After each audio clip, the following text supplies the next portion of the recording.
Hello guys, কেমন আছেন সবাই? আশা করি সবাই খুব ভালো আছেন। আজকে এই ভিডিওতে আমরা এডব্লিউএম স্কিলের উপর একটা স্পেশাল ভিডিও দেখব। সেটা হচ্ছে ব্রাজিলিয়ান সার্ভারের নামকরা প্রো প্লেয়ার লরেম এবং অ্যারাবিয়ান সার্ভারের নামকরা বিএনএল এর এডব্লিউএম স্কিল দেখব এবং সেই ভিডিওগুলো দেখে আপনারাই বলবেন যে কে হচ্ছে আসল এডব্লিউএম কিং। তো এটাই হচ্ছে ব্রাজিলিয়ান সেই নামকরা প্রো প্লেয়ার লরেম, যে উড়তে উড়তে এডব্লিউএম দিয়ে দেখুন কি করে ফেললো, চিন্তা করা যায়। মানে আমি অনেকের এডব্লিউএম খেলা দেখেছি ভাই, বাট লরেমের মতো আমি কাউকে দেখিনি ভাই। He is one of the greatest AWM player in the world, যদিও হ্যাক করে না থাকে। আর প্রবাবলি ও মোবাইল প্লেয়ার, সাইডে স্ক্রিনে দেখতে পাচ্ছেন মোবাইলে খেলছে।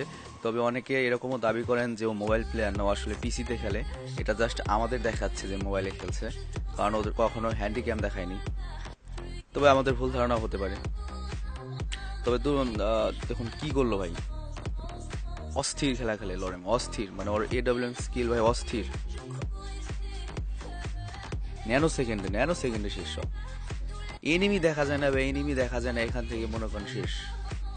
আর এগুলো আরো 1.5-2 বছর আগের খেলা, আগের গেম প্লে। তবে দুর্ভাগ্যবশত লরেম ফ্রি ফায়ার বা ইউটিউব ছেড়ে দিয়েছে, কারণ লাস্ট 1 মাস আগে ওর চ্যানেলে আপলোড হয়েছে।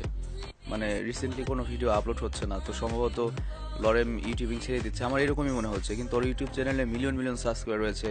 আর আজকে আমরা ফ্রি ফায়ার প্লেয়ার বলতে, লিজেন্ড বলতে শুধুমাত্র অ্যারাবিয়ানদেরই চিনি, কিন্তু লরেম কিন্তু ব্রাজিলিয়ান সার্ভার থেকে বেরিয়ে আসতে পারতো সেরকম ভাবে। তো লরেমের ব্যাপারটিতে গুরুত্ব দেওয়া উচিত ছিল। হয়তো আমার মনে হয় এর চেয়ে ভালো কোনো জায়গা আছে ওদের টাকা ইনকামের, এর জন্য ইউটিউব ওদের অত দরকারই মনে হচ্ছে না, বা ফ্রি ফায়ার খেলার সময় নাই। তবে নিঃসন্দেহে লরেমের এডব্লিউএম স্কিল, মানে কি বলবো ভাই, অবিশ্বাস্য স্কিল ভাই, অবিশ্বাস্য অবিশ্বাস্য ভাই।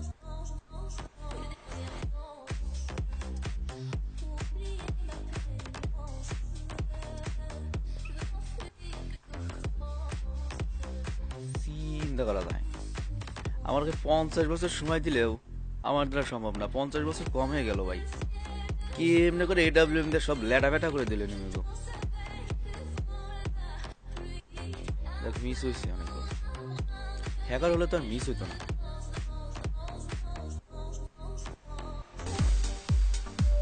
চিন্তা করা যায়।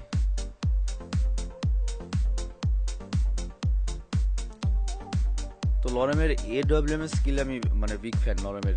আর ব্রাজিলিয়ান সার্ভারের যদি কারো একজনের ভক্ত হয়ে থাকি সেটা হচ্ছে লরেম। তবে লরেমের একটা দুর্নাম হচ্ছে সে একবার মানে ফেক বিটুকে বানিয়ে তাকে হারিয়েছিল আর কি। মানে ভুয়া একটা বিটুকে বানিয়ে 1 ভার্সেস 1 খেলেছিল, সেখানে বিটুকে ও হারছিল না, বিটুকে হারাইছিল, আমার স্পষ্ট মনে নেই। মানে এজন্য আর কি ব্যাপক সমালোচনার শিকার হয়েছিল। তাতে আর ভালোই হয়েছে, কারণ হয় সমালোচিত হয়ে উপরে ওঠো, হয়তো ভালো কিছু হয়ে উপরে ওঠো। তবে লরেম বেস্ট, লরেম অনেক অন্য লেভেলের প্লেয়ার। যাই হোক, এখানে একটা অফ টপিক কথা বলি, সেটা হচ্ছে ননস্টপ গেমিং এর হয়তো নাম শুনেছেন, কুলদীপ ভাইয়ের। সেটা তিনি করেন কি, যে অ্যারাবিয়ান সার্ভার যে প্লেয়ারগুলো আছে বা বিদেশি প্লেয়ার, তিনি তার আইডি দিয়ে ইন্ডিয়ান সার্ভারে আনেন এবং সেখানে ইন্ডিয়ান প্লেয়ারদের সাথে খেলান। তো ওনার সাথে আমার কথা হয়েছিল, তো উনি আমাকে পারমিশন দিয়েছেন ওনার যে কোনো ভিডিও নেওয়ার জন্য এবং সেটা বাংলাতে রিয়াকশন দেওয়ার জন্য। কুলদীপ ভাই আসলে ভীষণ কুল গায়। থ্যাংক ইউ কুলদীপ ভাই। যাই হোক, এখন আমরা মেন গেম প্লেতে চলে যাচ্ছি। লরেমের এডব্লিউএম স্কিল দেখে দেখেন ভাই, দেখেন ভাই, চিন্তা করা যায়, চিন্তা করা যায়, চিন্তা করা যায়।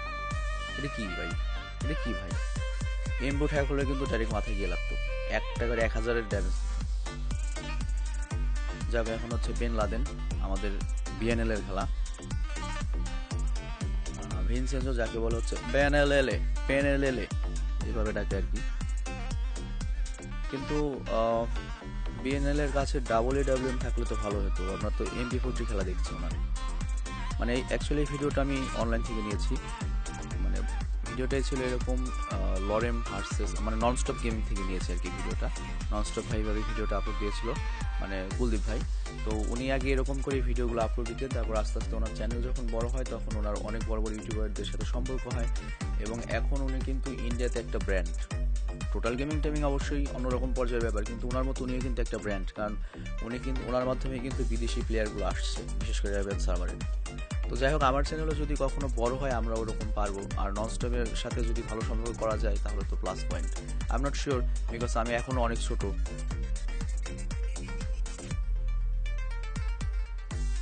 আর অলরেডি বিটুকে আমার চ্যানেল যে ফলো আপে রাখছে এটা আমি জানি, কারণ যদি ফলো আপে না রাখতো তাহলেও আমাকে স্ট্রাইক দিয়ে দিত। আমাকে স্ট্রাইক না দিয়ে যে ভিডিওটার পছন্দ হয় নাই সেটা সরাসরি আমাকে মেল দিয়ে বলছে ভিডিওটা ডিলিট করার জন্য M18 ভার্সেস বিটুকে। তো তার মানে আমি তাদের নলেজে আছি, জাস্ট খালি একটু বড় হলে আর কি ওনাদের সাথে আর কি আর একটু ভালো সম্পর্ক হবে। আর কাব্য হয়তো অলরেডি বাজিমাত করে দিছে মেনশনদের সাথে খেলে। আসলে কাব্যর ব্যাপারটা অন্যরকম। কাব্য হচ্ছে অ্যাকচুয়ালি বাংলাদেশের একটা প্রো প্লেয়ার, মানে গর্ব করার ব্যাপার। আর আমি তো আর প্লেয়ার না, আমার সেক্টরটা আলাদা, জাস্ট ইউটিউবার। তো অনেকে এরকম গুলিয়ে ফেলতে পারেন যে উনি গেম দেয় না, উনি রিয়াকশন দেয়, এতখানি সাবস্ক্রাইবার এতখানি কি ভাই। ভাই এটা নিয়ে মাইন্ড করার কিছু না ভাই, এটা সেক্টরটা আলাদা। দেখেন ওয়াসিমস আছে, ওই পাশে ননস্টপ আছে, বাংলাদেশে স্যাভেজ আছে। তো আপনি গেমার, আপনার সাথে এটার তুলনা না। ট্রিপল আর কিন্তু 1.5 মিলিয়ন সাবস্ক্রাইবার গেছে, কিন্তু গেম খেলে গেছে, রিয়াকশন দিয়ে যায় নাই।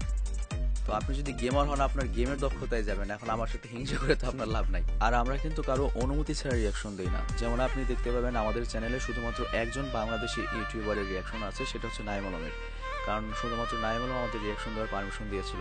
আর রিয়াকশন সেক্টরটাই আলাদা। আর আপনি এটা দেখতে পাবেন আপনি যখন বড় বড় ফ্রি ফায়ার ইউটিউব চ্যানেলগুলোতে যাবেন, সামথিং লাইক রোগ, তারপরে বিটুকে, এদের দেখবেন ওরা নিচে অ্যালাউ করে দিয়েছে, we allow anyone to react on our video, but তাদের নাম ব্র্যান্ডিং করে দিতে হবে বা লিঙ্কে ডিসক্রিপশনে লিঙ্ক দিতে হবে। আর বড় বড় ইউটিউবাররা সাধারণত রিয়াকশন দেওয়ার পারমিশন এজন্যই দেয় কারণ এটা তাদের জন্য একটা অ্যাডভার্টাইজিং এর মতো হয়ে যায়। যেমন বাংলাদেশে আমার একটা ভিডিও আছে বিটুকে নিয়ে তৈরি করেছিলাম, সেটা 1.7 মিলিয়ন ভিউ গিয়েছে। তো বিটুকে কিন্তু ওটা অবশ্যই দেখেছে এবং সেখান থেকেও কিন্তু আর হিউজ সাবস্ক্রাইবার গিয়েছে, এবং আমি এটা নিয়ে মেলও করেছিলাম ওকে, এবং আমি রিপ্লাই পেয়েছিলাম হচ্ছে লল। এর বাইরে আর একটা কথাও বলেনি, এমনকি আমি মেল করলে যে রিপ্লাই দেয় সেরকমও না। 50টা মেল করলেও যে একটা রিপ্লাই দেবে গ্যারান্টি নেই। যাই হোক, তারা খুবই ব্যস্ত মানুষ। মোট কথা এই রিয়াকশনগুলো তাদের অনুমতি নিয়ে নেওয়া হচ্ছে, এবং তারা মনে করে এই রিয়াকশনগুলো থেকে তারা বাংলাদেশে কিছু সাবস্ক্রাইবার পায়, আর এই জন্যই তারা এটা নিয়ে তেমন কিছু মনে করে না। তো যাই হোক, ওভারঅল যে খেলা দেখলাম, যে AWM খেলা দেখলাম লরেম এবং BNL এর, তো আমার যেটা মনে হলো লরেম হচ্ছে লং রেঞ্জের জন্য বেস্ট, আর BNL হচ্ছে ক্লোজ রেঞ্জের জন্য বেস্ট।